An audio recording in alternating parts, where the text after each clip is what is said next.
So welcome to a special edition of the MACS podcast. We are incredibly pleased to have MACS board member Ralph Vergara from Honeywell here with us today to talk about all things MACS. We're not talking Honeywell things today. We're really talking about your experience and maybe how I met you and so forth. But it's a pleasure to have you, Ralph. Oh, thanks for having me. Appreciate it very much. We're excited that you're here.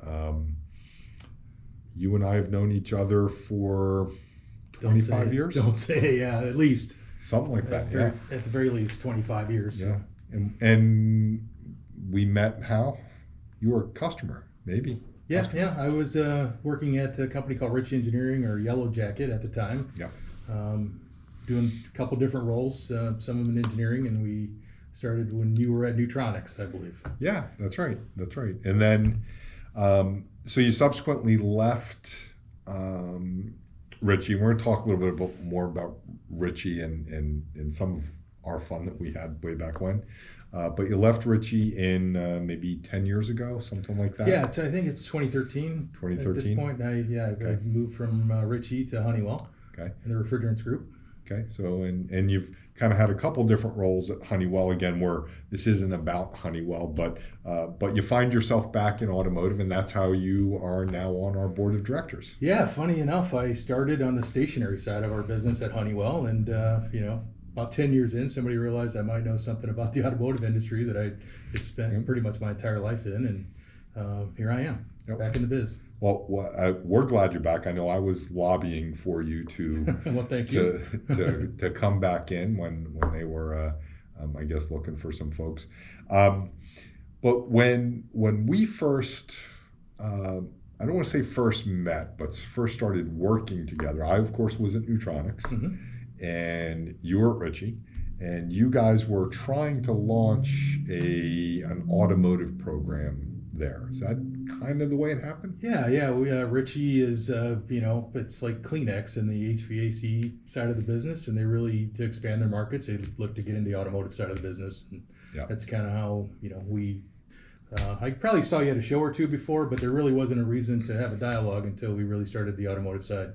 Right. I remember discussions with you, and you guys were, and again, this goes way back, so it's not trade secrets anymore, but where you guys were trying to make inroads, and you were trying to make inroads not necessarily directly in the aftermarket, although that was always great, but everybody wanted to kind of plant a flag. And when you go to plant a flag, you plant a flag with a Honda, and I think Honda was one of your target markets way back in the beginning. Yeah, they were, all the auto OEMs obviously were somebody that we were targeting, but Honda specifically, yes, especially in and around hybrid vehicles. We had an interest there, keen interest. Sure.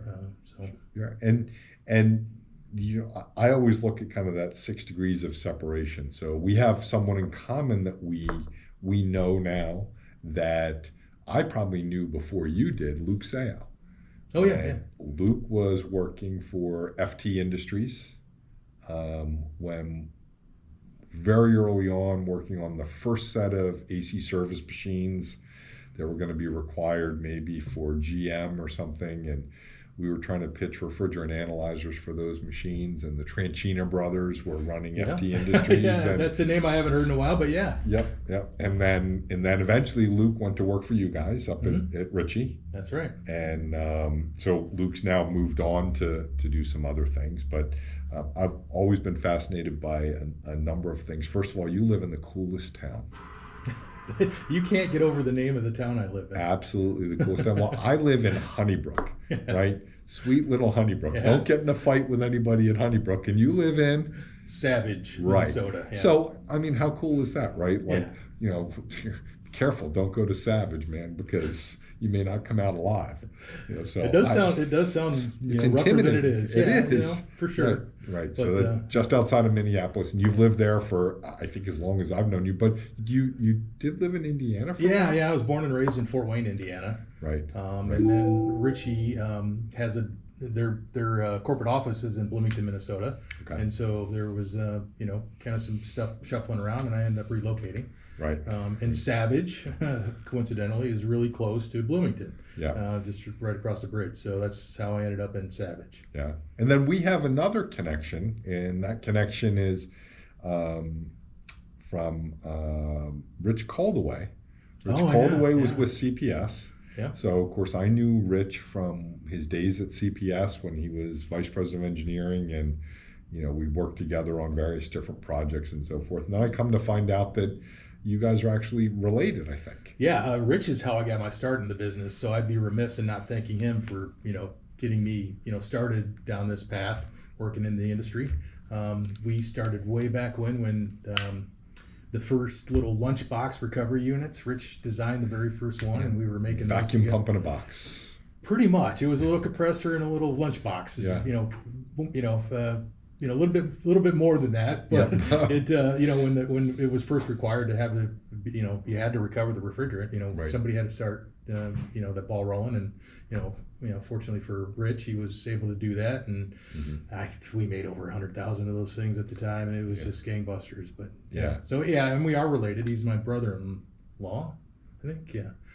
Do a little thinking there, but right. we worked together for many years until he went to CPS and I went to Ritchie. Kind of that's where where it split off, right. But so it's amazing how this it's not what you know, it's who you know in a lot of cases. Yeah, but I can tell you your memory is way better than mine, because meeting Luke, it was like 1994.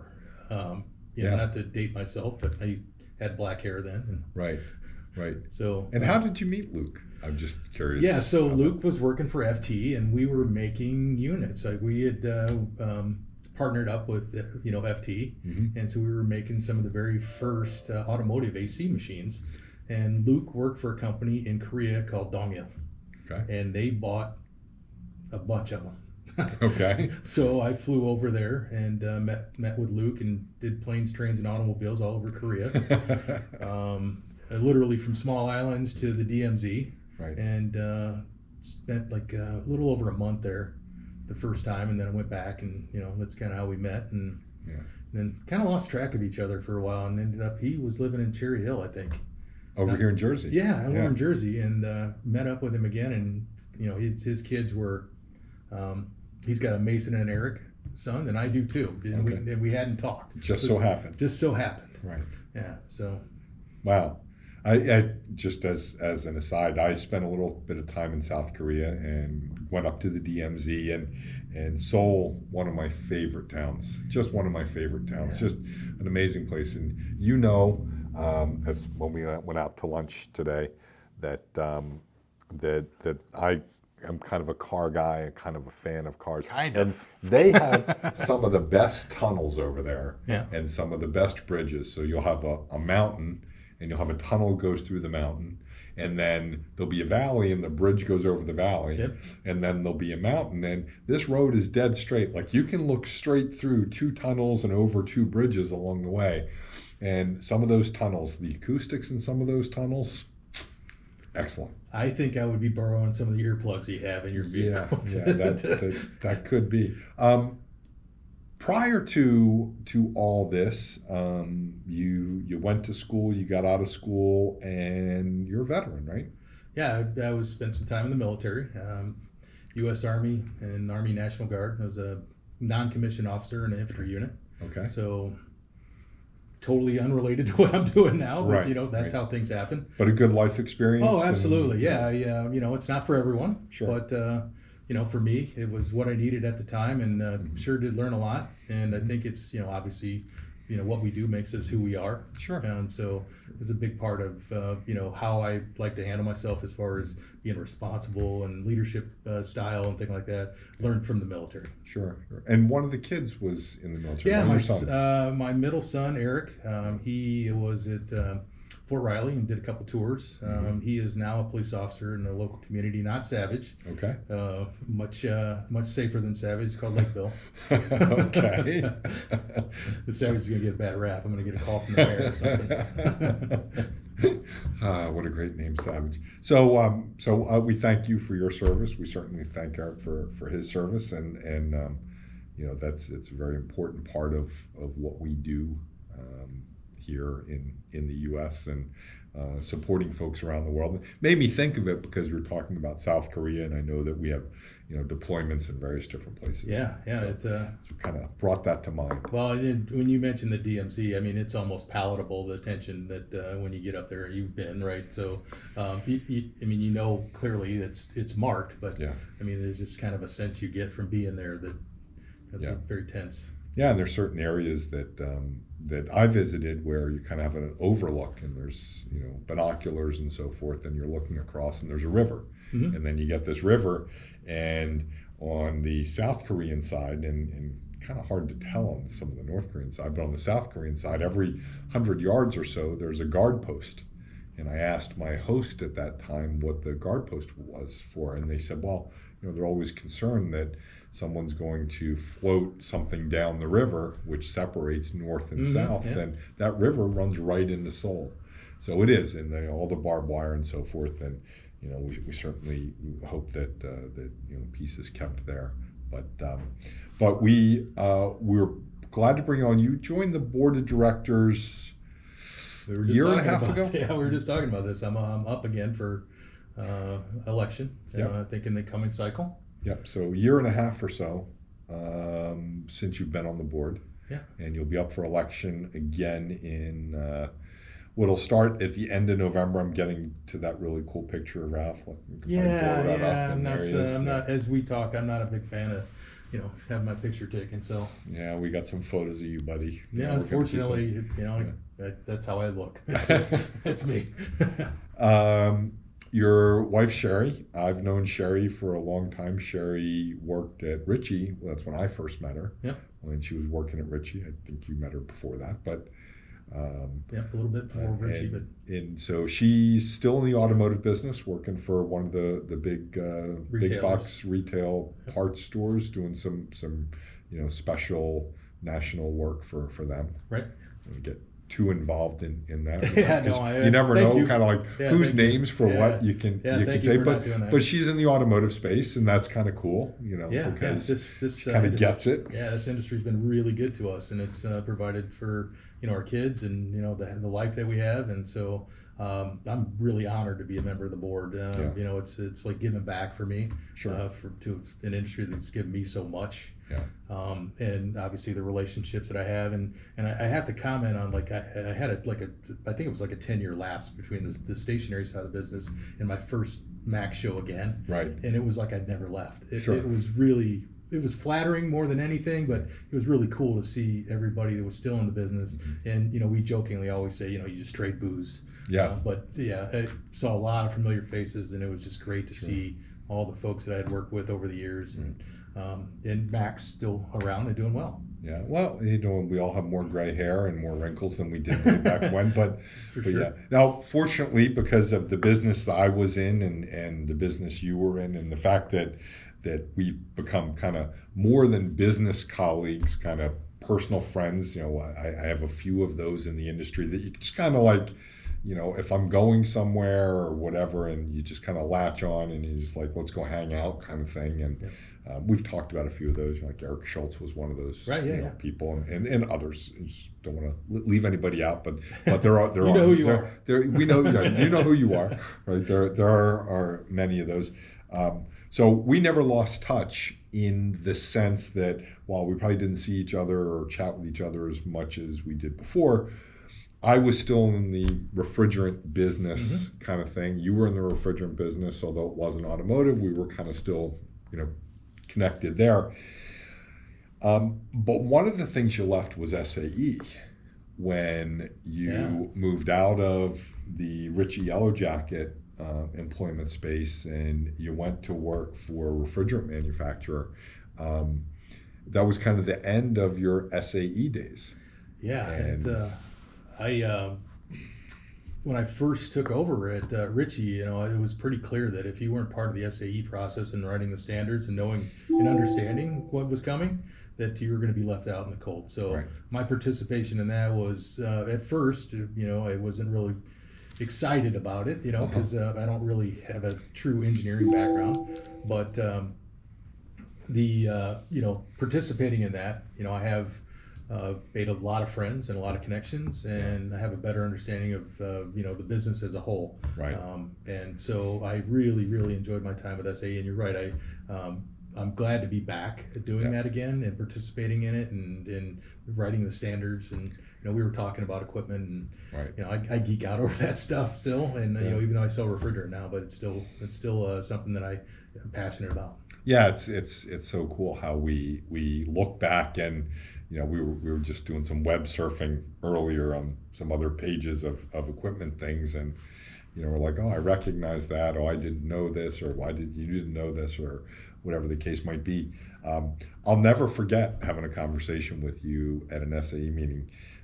You were complaining, and it was truly complaining, that another company kind of had significant influence on an SAE standard. And I remember reminding you, I said, well, that company stepped up and volunteered to do testing. And we didn't see you raise your hand. And when they volunteered to do testing, they spent 2 or 3 months doing some testing, and they learned a bunch of stuff. And when they learned a bunch of stuff and we went to write the standards, we kind of had to integrate the things they had learned in there. And then you guys came back, and there were others that came back, and they said, hey, we don't think this is fair. And we're like, well, if you don't think it's fair, then next time maybe you guys should volunteer to do some of the testing and be more active and not so passive and wait. And I think that was kind of a great life lesson for both of us, that that if you let somebody else do it for you, you're really subject to whatever comes out of that. If you go do it for yourself, you can kind of lead and not follow. Yeah, that was some of the early days for me. I mean, it took some time to even really recognize what was happening, at the SAE level with the writing of the standards and everything in a business that was so, important to me in our business at Ritchie. Yep. If we didn't participate, things would happen in and around us that we didn't have any control over. So the participation was, and the learning curve. Thank you for that. I mean, I probably was complaining at the time because if something didn't seem fair, I was pretty vocal. And it wasn't fair. It absolutely, absolutely wasn't fair. Yeah, and guess what, folks? Life's not fair, but self-inflicted wound. What can I tell you? So, before we go, can you tell us a little bit about your experience on the board? I know it's only your first year and a half, but you're getting kind of some insight on how MACS works and the challenges that everybody has. Yeah. I mean, it's you think board of directors, it's you just sit around and have meetings and talk about what dessert you're going to have at an event or whatever. Right. But no, it's way more than that. Like, I really appreciate the interaction with not only the board members and the knowledge that's shared there, but also with the people at MACS and members of MACS and the show, interacting with people at the trade shows. Right. And taking that knowledge and then trying to make MACS better. Yeah. Right. Again, this industry, and we've talked about this earlier on today, it's just been so good to me, and you as well. Yep. Right. And I want to give back, and the way I feel like I can give back right now and contribute is keeping MACS going and doing everything we can to make it better for the group members. Yeah. Well, we appreciate that. We have to kind of work with the you don't know what you don't know, and then when you kind of get on the other side of the door and you kind of learn that, oh, here's why that happens or how that happens, and then we look for folks like you, because we get stale too. I mean, you look around and you always have to have kind of fresh blood, fresh ideas, fresh personalities, and we look at you guys and you guys make a suggestion and we're like, oh wow, why didn't we ever think of that? Yeah, I mean, the great thing about the board is it's so diverse, right? You get people from all the segments, and we're adding a segment. I don't know if we can talk about that. We can. Okay. We're allowed to talk about that. All right, yeah. So, getting instructors involved, that was one of those why didn't we think of that ideas that I think you brought to the board. Yeah. And, so we have everybody from, big companies like Honeywell to, smaller manufacturers and people that are in the service side of the business, and now instructors we're adding, right? So we have so I think that covers all the bases, but again, you get all those people in a room, some great things come out of that. Sure, yeah. It was that particular discussion was a great discussion when we went in and said, hey, you know what, we've got a lot of educator members here, and our bylaws don't have that. And I don't know who it was, whether it was Jim or you or Andy or whoever it was, and says, well, it sounds like a reasonable idea. Why don't we just change the bylaws? We looked into it. We modified the bylaws. So we'll be adding 2 board members for the election that'll take place roughly between Thanksgiving and New Year's, the end of this year, and 2 educator members. And then we'll add 2 more next year. So we'll get to the 4, but we didn't want to have all 4 at the same time. We wanted to stagger 2 and 2 because while we have 4 manufacturer members of the board, 2 are up for election each year. And we needed to kind of keep that posture. So if you're an educator out there and you want to join us on the board and you're a MACS member, you got to be a MACS member. That's important. Very important. But if you're a MACS member, we'd love to have you throw your hat in the ring.